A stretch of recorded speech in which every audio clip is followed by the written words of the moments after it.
Good morning, everyone. Welcome to American Scouser's morning coffee or tea with American Scouser. It's Monday morning, so we all know what that means. Grumpy is in effect. Coffee is here. After this weekend, it should probably be grumpy either freaking way. But with us, as always, it's Monday. So our Polish prince, and now formerly known as the Polish prince, now Mr. Dingus himself, is here. What's going on? I would like to formally request to only be referred to as Mr. Dingus, the head of all Dingus from henceforth. Request denied. Okay. Good morning. Alan and Ryan are with us. Good morning, gentlemen. Okay, so we'll get to. I'm sure since you kind of like embraced the name Mr. Dingus over here, I'm assuming there's some developments coming around in Dingus FC in the background that we want to share. Oh no, not today. Okay. Well, I overlooked. I overlooked that part of it. That would make a lot of sense on my end, but I don't make sense. So imagine that. Imagine that. Sparky is with us as well. Good morning, gentlemen. Okay, so let's get to some. We'll talk the heck out of the Liverpool game tonight with just Bickler and I. That should be scary by itself. Galley's out traveling in the world in Charlotte, so it's going to be Bickler and I on tonight's podcast. We're hoping to have Galley make a guest appearance, a cameo, if you will, as well. But let's get to some of the headlines, and then we'll talk a bit about the game as well. But it's all going to go back to refereeing and all that kind of good stuff, unfortunately, sounds like. So let's start with this one here. More Vinicius news. And I know, like, we'll talk about the second one right now too. But so he got a red card, which didn't have anything to do with, I think, the deal itself. It was like a totally separate incident in the second half that he got the red card for. You can agree that, you can argue that, obviously the guy's head was already gone after what happened in this stuff over here in the first time. We talked about this before, I think, over here in terms of,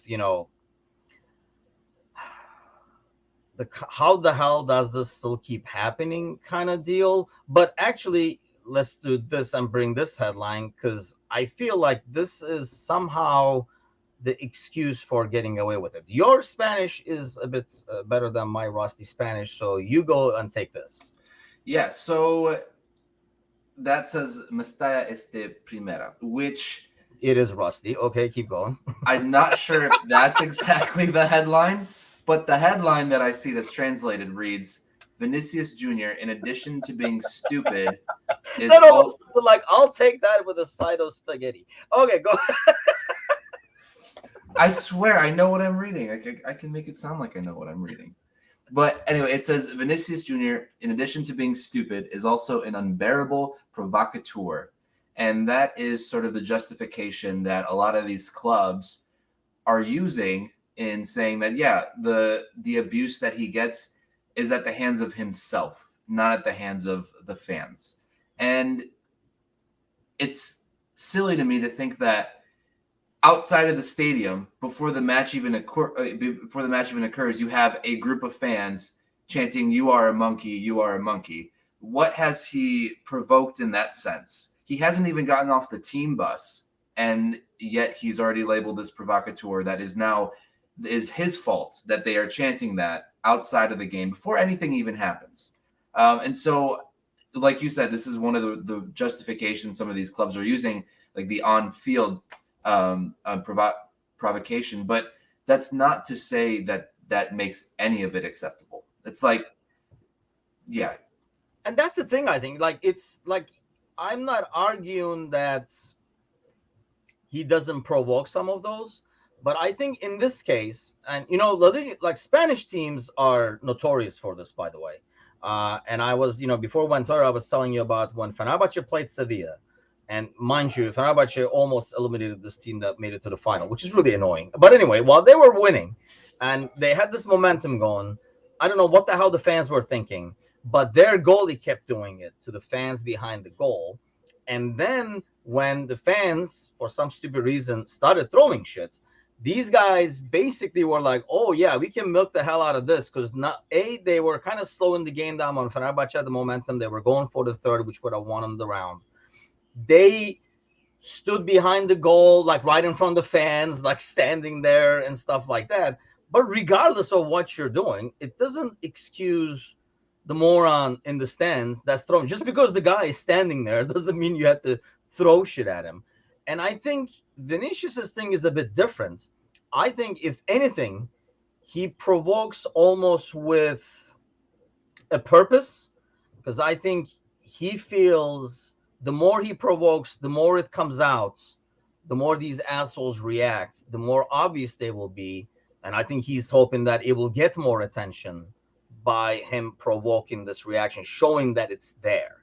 If he didn't provoke and look the other way, maybe it might subside. These guys might get away with it. I feel like he's okay with provoking it. And you can debate if it is provoking at all, but I think he does a little bit, to get under the fan's skin, which a lot of players do, to be honest. But I think he does it with a purpose, because he wants these assholes to come out and expose themselves a lot more. Yeah, I can see that, but also, to what extent do you want to go through that and do that to yourself?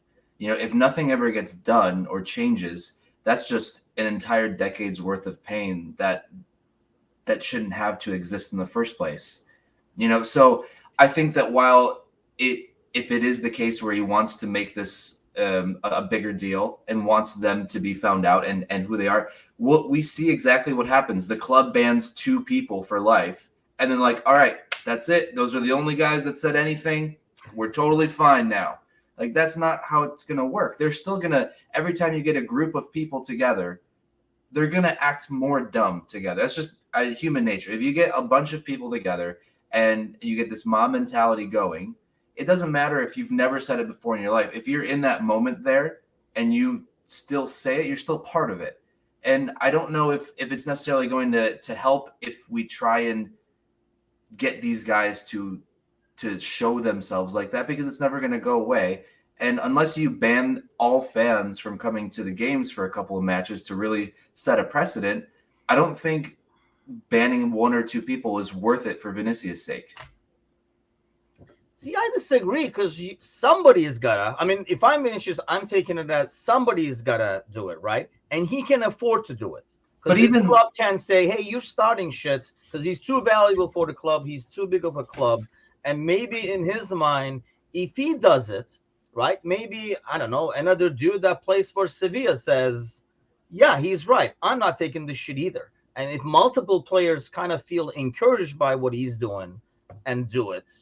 Well, yeah, okay, that's a different, if this translates to the players across different clubs, I understand that. But also, you have the president of the entire league who doesn't even support Vinicius. Like, he's still on social media, just not even, he's not defending Vinicius in any way.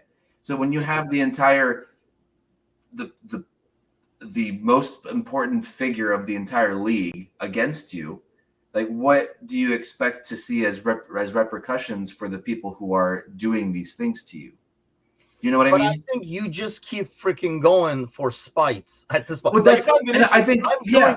And I think he has been, like, he's going over the top. And that's why we say, like, he provokes it, because I think he wants that reaction. Kind of like Sparky says, you're going to poke the bear, throw these assholes out. And I know what you're saying, and I agree to that. But isn't this, like, in terms of, like, the La Liga, the president's not doing jack and more like going after Vinicius, provoking, because obviously he doesn't want to take the entire fans on. It's a lot easier to take a player on. But I feel like if Vinicius keeps doing it, then another guy does it, then like 5 players do it. Now 10 players are doing it. I think it paints the La Liga president to a corner where he can't come out and say, well, he's a pro. He provokes too. He provokes too. He's going to have to turn around to the fans now and say, you guys are fucking racist. Stop this bullshit. And I know what you're saying, like the crowd mentality. And I think in most cases it's right, maybe even throwing shit and stuff like that. But I don't know, man. You can get 100 guys around me saying racist stuff. I'm not going to be like, oh, yeah. I don't know how much alcohol is involved. I feel like racism is different than it's just being the hooligan, like a meathead fan. Well, it's okay. So I guess what I was trying to say is that that kind of chanting stems from an attitude resulting from like a pretty core belief that you have. And okay, yeah. And so I don't think, like, yeah, specifically, if we're in a group of 100 people, I don't expect us to say anything, kind of deal. I understand that part of it, but also we're not going to put ourselves in a position to be in there as well. I think, given what was going on, if something like that was happening, I would imagine that if you didn't hold those kind of core beliefs, you'd separate yourself from that situation. You would let me give you this example. So we Yeah. went to a fire game together because obviously we're both in Yeah. Chicago. So let's say we're standing there, me, Angie, Michelle, and you, right? And suddenly, like the 30 people around us start, I don't know, yelling at the Brian from Berwyn to make him fun of Berwyn or some shit. I mean, we're not gonna be like, yeah, fuck Berwyn. Right. And Right. that's what I mean. I feel like, yeah, and especially like if it's like we were talking about this last week, like the ultras or something like that, like a group like that, and yeah, you sit in between them, you're doomed. You either go with them or you're gonna get your own ass beat. But I feel like any random fan that's sitting there would not hop in, so it should be easier to identify. And maybe, okay, let me play the devil's advocate. Maybe if you kick out, we were talking about this, and I really would love to talk to somebody about who knows the ins and outs on how these, fan bannings actually work, if they do at all. So we should probably do some research into this more and then come back with it. But, if you do 2-3 guys here, 2-3 guys there, would you stop others from hopping in a bit easier so that you put something on the back over their head and it's like, I don't want to be in this fucking video? I don't think it. I'm a much more optimist in this than you are. It'll take the video clip from inside that group before the game, chanting and shouting, "You are a monkey." It will take banning every single one of those people there to really set a precedent. I don't think it's going to change if you only ban 1 or 2 people. There has to be an actual serious decision made for more than a person or two. You can't scapegoat 1 or 2 people out of an entire group and expect that the rest of the group just, all right, we're done, I guess. It's not going to work that way. But somebody's starting this shit. If you get rid of the starter, maybe then you stop the fire. Then the next idiot starts. We gotta fucking clip this one. Okay, go ahead. I was gonna say, no, I mean, if you, someone is always going to start it, though. That's the thing. I don't think just the first vocal person that begins the chant or whatever, it's not going, if you take that person out of the equation, the person to their left and right, they're like, all right, is it on me? Is it on you to do it? Joe isn't here today. Yeah, they're like, all right, okay, yeah, I'll take next week. So I don't think that necessarily will do anything. It's just Sir Z here in the comments saying that a points deduction is the only way, and I think part of that, there could be some truth to that. I think maybe fines could also work. I mean, anything that has an actual direct effect on the team itself and not just the fans, because I think impacting the team itself will hurt the fans more than not letting them come to a game. Here's my thing. Okay, so a couple of things I don't agree with. The points deduction thing, I don't agree with, because I don't want to be responsible for what 30 assholes are doing over there. And my club and my fandom should not suffer because there are 30 assholes over there. And if you're going to say, well, then Liverpool, for example, should act on their own fans to eliminate the 30, I mean, that can happen at any freaking given time. And, the club should not suffer for that. And I think the same thing with the fines. The club suffers the fines. I guess you could argue that if you hit the club with big enough of a fine, maybe they will take action against those fans. But I'm still in the, I don't know, you said like let's say Joe the racist is banned now. He's not there. So his 2 buddies are doing the, who's going to do it this week. Okay, well, you get the guy who won this week. Next week, that guy doesn't even have the third guy doesn't even have anybody to play the game with. So he will have to start the chant. And maybe it's small steps, but every game, if you eliminate some people, if this banning is effective at all, though, this is all based on that being effective. If he's just not in that stand and it pops out on the right-hand side, I don't think that serves a purpose. But I feel like if you start eliminating people, and they're like, okay, let me tell you this, for example, like back home now, which is probably, I don't know how good of a deal this is. In some ways it's good, but they are really big on people insulting others on social media. And there's like a lot of lawsuits and stuff like that, like players and coaches and stuff actually taking people to court who cuss them out on social media and stuff, and they're actually winning, and they're winning money and all that kind of stuff, all these pundits and stuff like that. And I've seen in groups where people are like, hey man, be careful what you write, because they're like, they're going after people. And I'm like, well, first of all, don't fucking cuss out in the first place, and you don't have anything to worry about. But I think just the fact that the news is out that a couple of these like court cases are there is enough for some people to say, oh, I guess I shouldn't do it. Not to mention, tell the people around them, hey man, make sure you guys are careful because they're suing you for assholes. Well, don't be an asshole and you won't have anything to worry about. But I feel like you got to start somewhere to maybe get it on the back of the head. The hardcore racist guy you might never able to get to. I guess what I'm trying to get to is more the people around them who kind of gets somehow suckered into joining in like a racist chant or something because they're too drunk or whatever the case might be. If that makes sense. Yeah, that makes sense. I think, and going back to the points deduction thing, it's worth a conversation to have about what would work most effectively. I'm not saying you take 21 points off a team, because yes, it does negatively impact a lot more people than just the people who are not doing the chants. But I think in comparison to the example you were mentioning, is that is on, I feel, on a much more personal and individual level than what is going on here and what we're comparing it to. Because I think having the fear of being sued and having actual legal implications is much more fearful than just not being able to go to a match.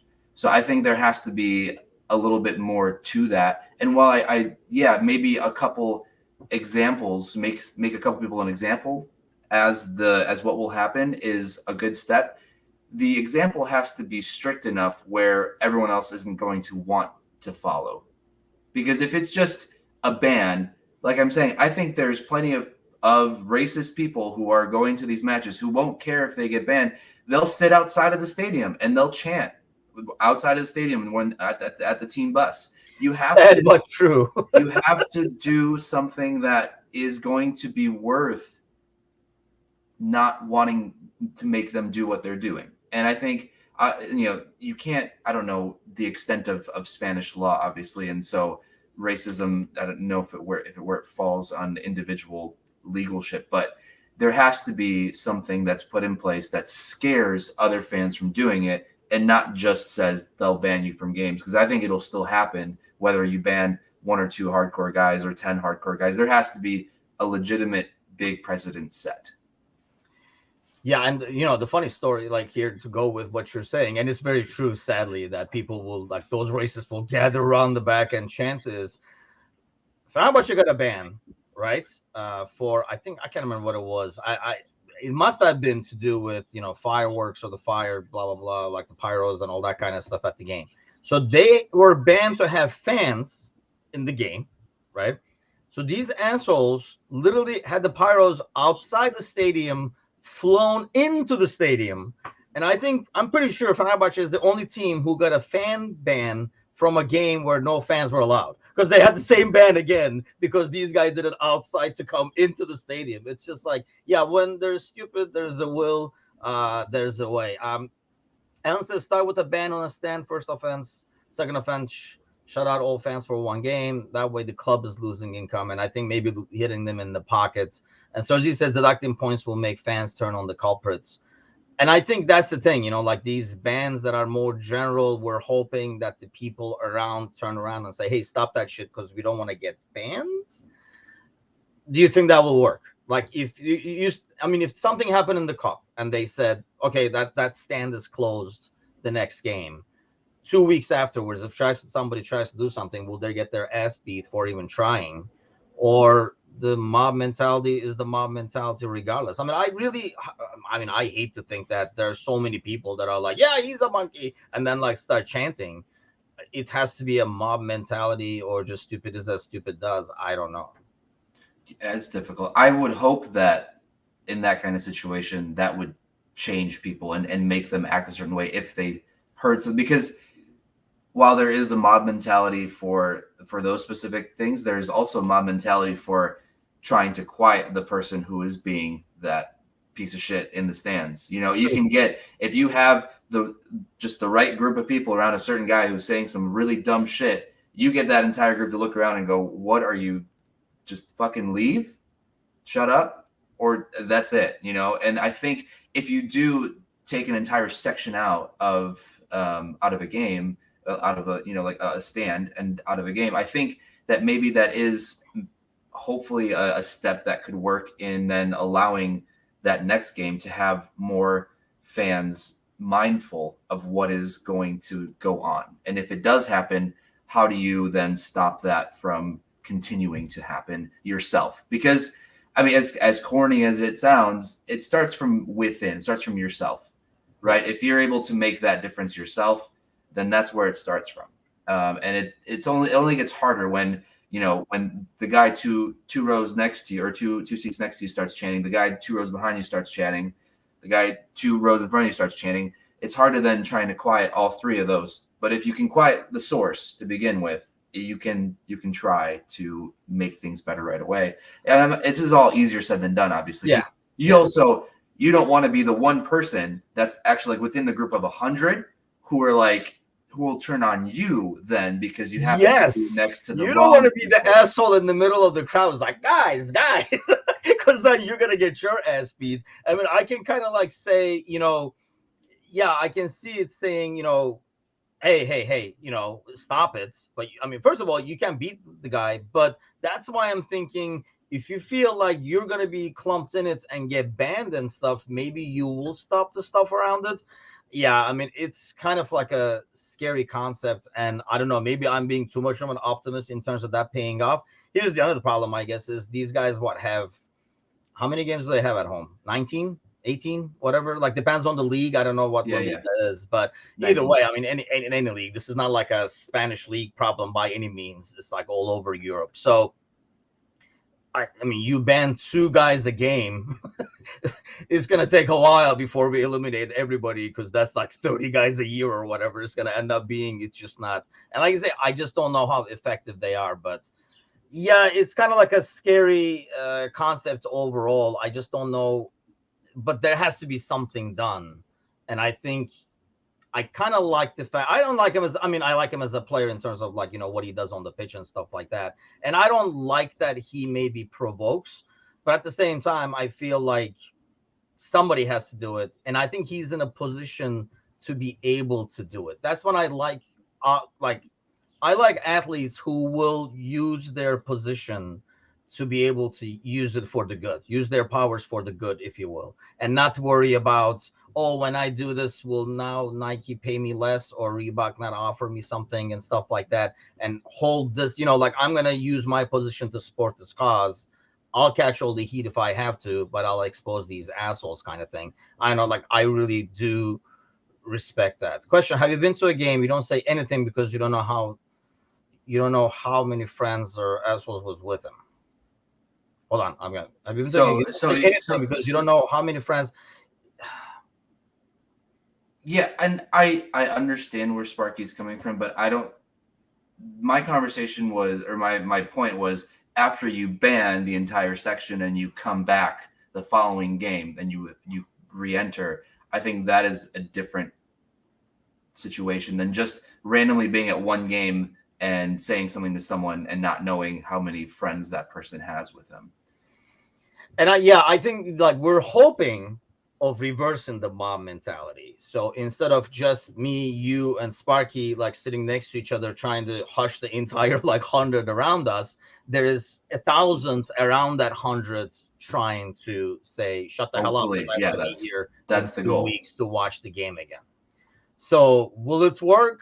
I don't know, but gotta try something. It's almost like La Liga's like, I don't know what he's talking about. If you didn't start shit, this wouldn't happen. Is definitely not the way to go. So I just don't think that. It's one of the. Here's the thing: racism exists. Racism will exist. But if you don't try anything, nothing's going to ever change. So at least trying something is worth doing. And could go to any debate or anything that you want to think of. I know specifically USA related. We're not going to get into the whole political stratosphere that's going on here, but there are certain things that just no one wants to try, but they understand there's a problem, but they don't want to do anything about that problem. And so it's really tough because it's going to always exist, but until there's actually something that's actually done or tried, then nothing's going to change. Yeah, Sparky says, unfortunately, Spain is bad and not just soccer. And Sergi is saying that you can't hush a mob mentality when there's society excess racism. Maybe players should take the initiative and walk off. But then, yeah, I do understand that. I understand. I mean, I don't know enough about Spain to say one way or the other, agree or disagree with if they're bad. But I know, I mean, this shit happens in Turkey. And the funny thing is, like, I know when it happens in Turkey, it doesn't happen mainly for racist reasons. It's more that they know this is going to get under his skin more than actually, because I mean, there's no, I wouldn't say racism in Turkey in the sense that there is racism like here. You know what I mean? Like you see a guy and that if you're, these racist assholes will automatically form an opinion. It's not like that back home because, I mean, to be fair, not a lot of African Americans. And if you see somebody, they're probably playing professional sports of some sorts. Kind of is like probably, if that's racism, that's what you would assume of somebody because, I mean, the population is probably less than 1%, if that or whatever. So if it's being done just to get under their skin. They don't even know the concept of it, but still, they don't realize that it's racist. They just think they're like annoying him kind of a deal, but they probably seen it. I mean, they're like, hey, how do you do this? You do what a racist guy does, kind of an ordeal. So these guys, and I don't know like how bad this Spain is. I understand what Sergi is saying, but I agree with what you're saying too. Like you got to start somewhere. You got to try something. And you're like, hey, this didn't work. Let's try this. Or let's double up on it. Either more guys or fines. Just hoping that it goes away is not an answer because it does not go away, sadly. Because, I mean, we talked about this similar headline, I think, like a couple of months ago. So let's talk about a different headline because we haven't talked about this one. We've been trying to get to it in like one of these Friday shows, but it's almost here now. Jörg Schmatke. My German shining through over there. I can't put a sentence together, but I can kind of like fake it like I know German.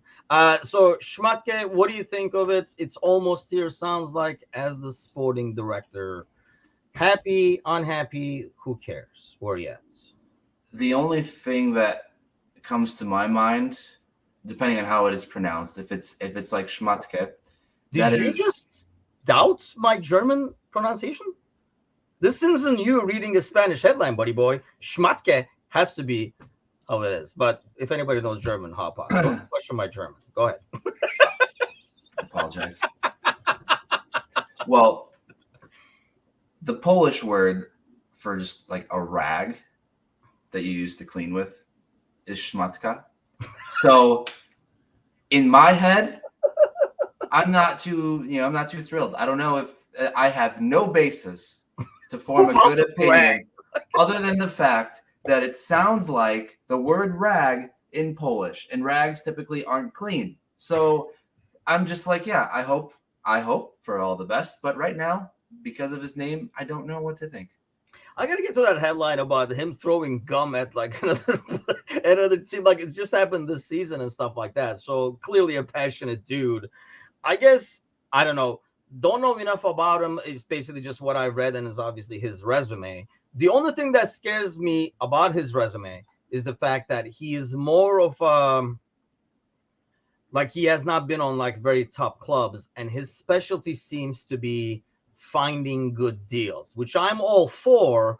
But at the same time, do you not want somebody who has experience in making big deals? Aren't we past that as a club? Aren't we past trying to find the really good hidden gems that we don't have to pay a lot for? But I think you have to do both. You have to do both, but I don't know. Like you gotta be City. You gotta be able to spend money obnoxiously and get some guys, but you gotta go get like a dude like Alvarez and stuff like that too. That were not like, holy cow, look at that, they're spending money left and right, but it is a good player. But you also have to have a manager that's gonna play them and rotate enough. That's a different story. Yeah, Pep, they can bring anyone in because Pep is going to play them. You can't bring anyone into Liverpool and just assume Klopp will play them because he is very hyper fixated on who plays, and that's kind of there's not as much rotation, unfortunately.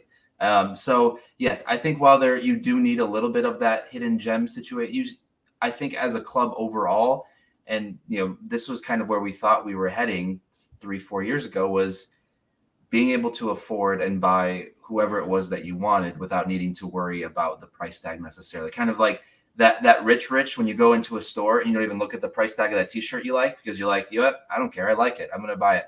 You would want to be at that point as a club. I thought we were reaching that point as a club. And I do disagree with this point a little bit because I think FSG are willing to spend. I think they were willing to spend last year. And I think, people are just, for whatever reason, happily forgetting that Klopp was the one that was like, you know what? If we don't get Tchouaméni, then we're fine. I don't want anyone else. Yeah. But they were ready to spend 80 million. He just happened to pick Real. And it's always it's such a easy out for some fans that are like, oh yeah, FSG, they'll never spend. It's like, no, you have to realize that it's not just FSG. But I think overall, I would like to have the sporting director be able to do a little bit of both, like you're mentioning, to be able to locate those high key signings, but also have a couple here and there that that like the Alvarez types that make it through. See, I think, and I like Said to refer to you as Mr. Dingus, by the way. I really like that. Club not relying on unreliable play led to all sorts of mess this season. See, I think FSG is never going to spend like City. Okay, so we can get that straight, but that does not. But mean they also sell. Yeah, they also sell. That's the thing. But they still spend. I understand the whole selling thing, but you got to spend to sell. When you sell $1 billion, then you can kind of turn around and sell and look like you're selling and making money too. We kind of like argue with this with Gally all the time. I mean, I understand they make good business decisions overall, but it's a lot easier to make good business decisions when, as they say, money attracts money. If you have a lot of money to take risks, it's a lot easier to pay off of that risk. And you can kind of sign the guy, be like, 50? Yeah, let's give it a shot. I don't think a club like Liverpool can say 50 mil. Let's give it a shot. I think City can do that, and if the guy pans out, they can play him and then still sell him for 60 and look like, oh look, they're selling and make him bring in money as well. But I think that's the thing. A guy like this comes over. I think the risks he takes are going to be more like this dude that plays for Hoffenheim for 12 million, and this guy that plays for Stuttgart for 6 million. And then we bring him in and we hope they pan out kind of like we did. I mean, I don't know, like Bobby at the time, which by the way, probably was like the highlight of this weekend, if you will. I don't remember him as coming over as like a huge signing. I think when Bobby first was signed, we were like, seems good. He's Brazilian kind of a thing, but I don't think anybody was like over the top excited. I think you're looking more for those kinds of signings from these guys. Yeah, need to employ the scouting team from Brighton is a good call. But I think, that's another thing. Sometimes you bring these guys, and that's probably my worry with this guy, right? You bring a guy from, I don't know, Ecuador, and you bring him over to Brighton or to Hoffenheim. It is not the same pressure environment as bringing the guy in to Liverpool and lining him up next to Mo. Yeah, I agree. I mean, Brighton's in Europe now, so there's a little bit more pressure. But, I guess. But I agree with that point. I do agree. Yeah. So that's why, in terms of them finding stuff, how many sporting directors have there been since Klopp arrived? That's another good question, actually, is do we want... So here's the question. I know we're already past the point over here, but 4, right? I think it's 4? I think it's 4. Do you want a sporting director that's aligned with your manager, or do you want a sporting director who's going to tell your manager, nope, and either get a guy or going to say, nope, we're not getting that guy? I can't think of a world where I wouldn't want them on the same page. This is going back to our conversation about the owner and the manager and their jobs, right? And so the manager is the one who ultimately is going to be fielding the teams and managing the players that the sporting director brings in. If the sporting director has a history of not bringing in players that the manager wants, then how is that going to create a cohesive unit between the two? I got 2 words for you: Ox, Keita. Maybe if you have a sporting director that says, dude, you're just fucking way too emotionally connected to these dudes, it's time to move on from him. We're selling Ox, for example. As opposed to saying, that's what you want, that's what you get. Do we know that? I mean, we don't. I'm just saying. Like, Yeah. that's why I would want him to be on slightly different pages or views and not always on the same page, so that somebody can say, dude, no, it's time to move on from this guy. It's time to move on from this guy. Here's another young guy instead of that guy. At least he's young. He's going to give you as many games as Ox ever would. And then he can turn out to be a $60 million player. Ox is done. He's never becoming $60 million, for example. I mean, Ox was $60 million before that injury. He was one of the best I'm just saying, like, attacking midfield. Yeah, no, I know. God damn it, Dingus! It's you play devil's advocate every single week. That's fair. Okay. And okay, yeah, if that were the case, then I'm not saying that you can't have a cohesive unit that also disagrees on some things. That's all part of naturally building a very strong and compatible group. If you are in a room and all 7 people only ever agree with each other and don't challenge each other, there will be no progress or there will be no evolution, right? Sort of like businesses, you have to evolve or you die kind of thing. So you can't have an entire room full of people who will not challenge each other. So I think while being able to be cohesive, there also has to be a little bit of challenge. I think there is enough ebb and flow to make that work if they're on different pages sometimes. Yeah. As long as they're in the same book, they can be on different pages. Damn, clip that. How it's been a morning of gems. How one that can debate the transfer. Club didn't want Salah and Mane. Club wanted Brandt and Sane because he wanted them to rhyme either way, but he didn't want no, I don't want Mane. I just want Sane. But yeah, I mean, that's what I mean in terms of you got to be able to work well together, but be able to not be what you want to call it. Like, you don't want them on each other's throats at the time, but you don't want them to be each other's boys, if we're running if we're running Dingus FC and we're not like, okay, man, whatever, if you want to do that, let's do that kind of a thing. Somebody who's going to stand their ground and say, no, that's not a good move. I got a God bless from the side of, I mean, that's the thing. The manager sticks to unreliable, injury-prone players and doesn't want to sell them, get those that are free from. So, and that's what I want the sporting director kind of conflicting and saying, no. But that's not on FSG for his weaknesses. But that's not on FSG. Like, I feel like no. I think he's talking about why we would want them clashing, the sporting director and club. Right. Okay. Yeah. Never mind. I didn't. It's fine. I'm hoping he's past FSG. Yeah. It's fine. I think this is more about, do we want them on the? I mean, you want them on the same. Yeah. Your page book thing is how we should have ended it. I think that was a perfect way to end that segment there. So I think going back to this though, really quick, we can play that what if game with anything, because we don't know what Brandt and Sane could have been in the squad. True. We see what they turned out to be based on the clubs that they went to, and that is a tale as old as time. Is that players will go to certain clubs and they will become certain players because they were at that club at that time with that manager, with those players around them, and that's who we remember them as. That's who we see them as. That's not to say that if they went to Team B, that they would be 10 times better, or had they gone to Team C, they could have been even worse. So I think that while, yes, we can understand and have that, maybe Salah and Mane were his second and third options, that's fine. We still don't know what could have been of the first options. I could sit here and say, they weren't his first options. Imagine how much better the team would have been had he gotten his first options instead of his second options. I can sit here and say that because there's no one that can prove me wrong, because we genuinely don't know. We can look at Brandt and Sane and see how they turned out, and you can be like, okay, yeah, maybe. But had Salah gone to Dortmund, Had Salah gone to Bayern Munich and Mane gone to Bayern Munich first, who knows? Yeah, if Mane goes to Bayern as the Mane we bought, it could be a total different story. And that's the thing. Yeah, it's a lot of what ifs, but I think I'm assuming what he's trying to say is, like somebody who's not always going to go with Klopp's pick.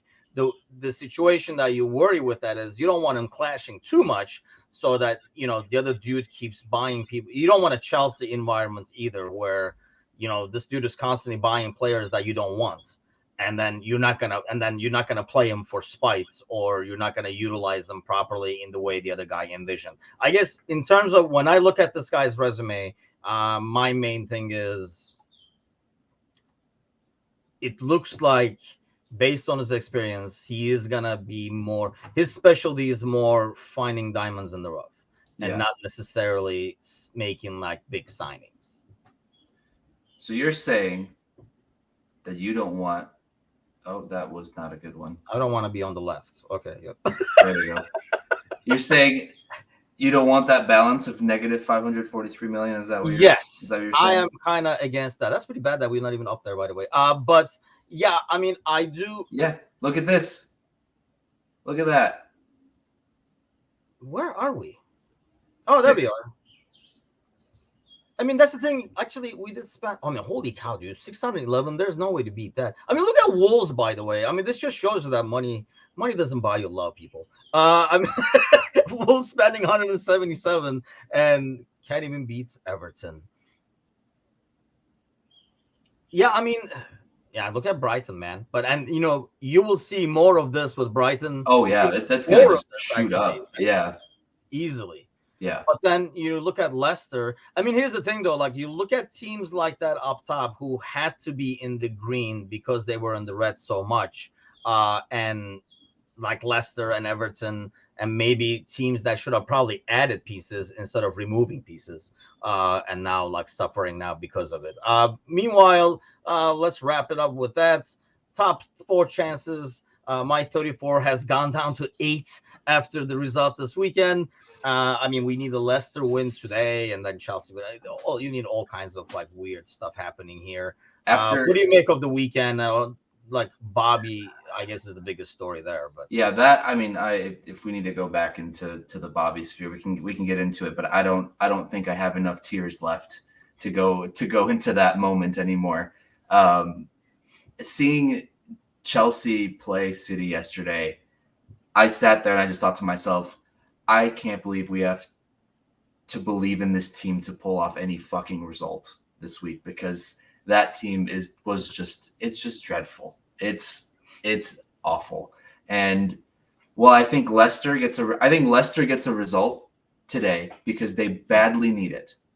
And okay. I think that's going to give us a little bit of extra hope just to really just to really stick the knife in even deeper next week when it doesn't matter.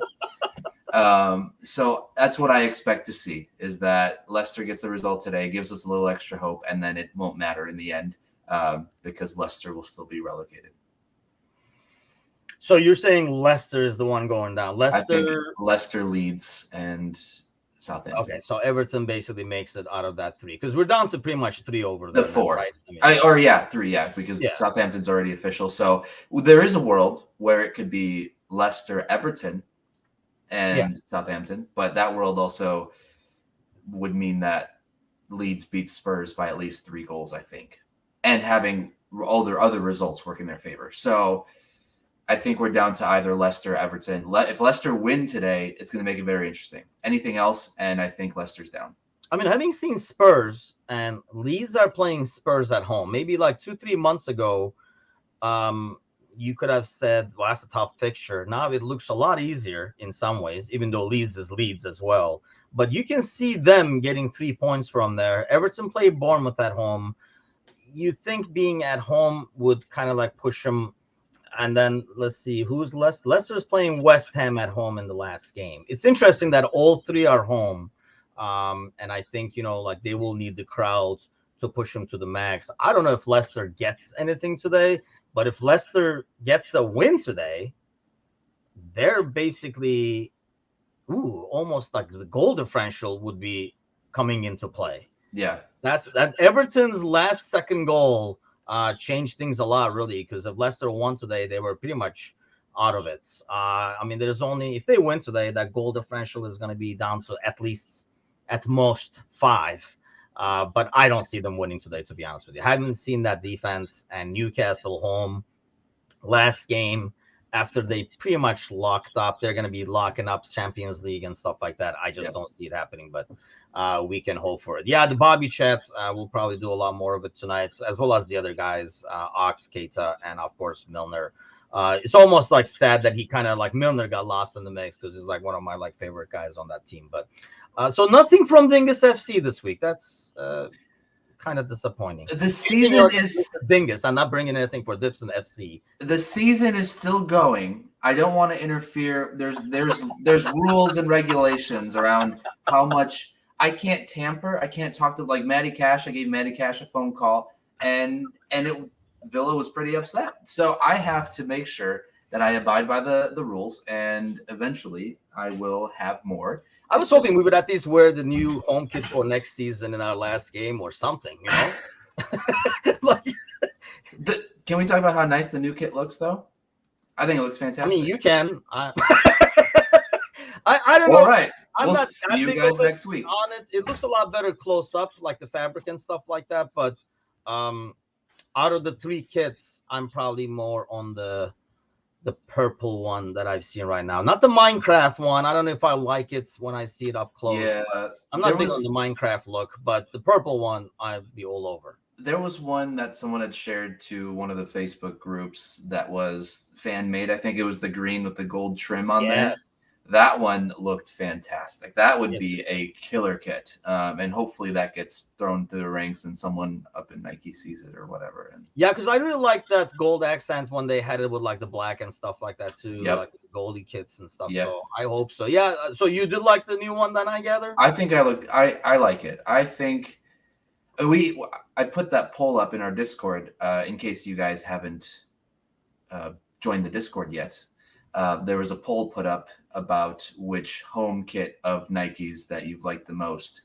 And I believe the winner was last year's, if I remember correctly. I don't remember actually.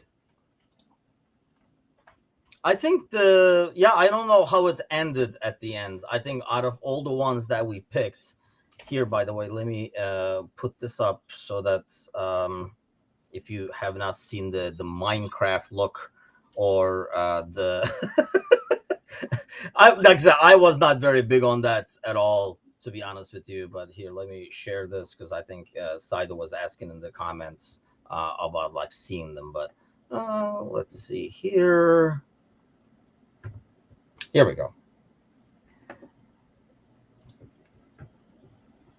Let's put us on the side. Yeah, as you can see on the right hand side over here, the red obviously they wore. The Minecraft one is right next to it that I was referring to, and the third one is like the purple kit. I'm pretty sure these are confirmed at this point. I saw the green one that you were mentioning too, and everybody was like onto it. Sparky says New Balance. I really don't know. I mean, we argue about the kits a lot.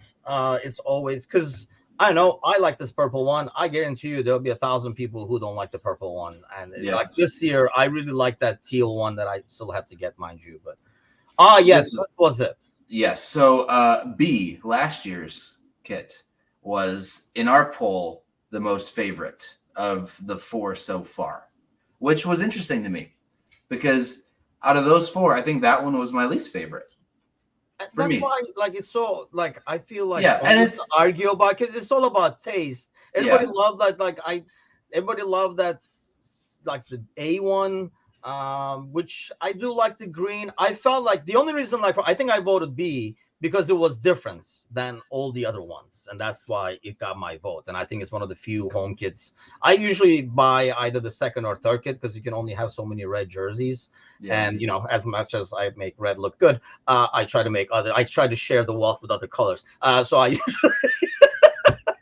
usually get some away jerseys as well. But on that good notes over here, we'll end this morning's morning coffee. So score prediction for today on the way out. You said Leicester is getting a score. They're getting a win or they're getting a draw? Leicester wins 3-2. Damn. I don't It's a good game expect to that watch. to happen at all, you guys. It's just wishful thinking at this point. You put it out in the universe kind of thing. Yeah, because I have them like losing 4-1 or something like that. To be Probably what's going to happen. Yeah, we'll see how that goes. But I'll be back tonight with Mr. Bickler himself. We'll talk about like the weekend game and probably some of the stuff that we talked about today, especially like the sporting director and all that too. So meet us then, 8 o'clock Central. Nope, 7 o'clock Central, 8 o'clock Eastern. I'll get this right eventually, 4 years down the road. By then, the time will probably change. So, yeah, 7 Central, 8 Eastern, live over here. Join us then, and we'll chat about the game and all the boys from this weekend who we said goodbye to. Have a great Monday, everybody. Have a great week. See you guys tonight.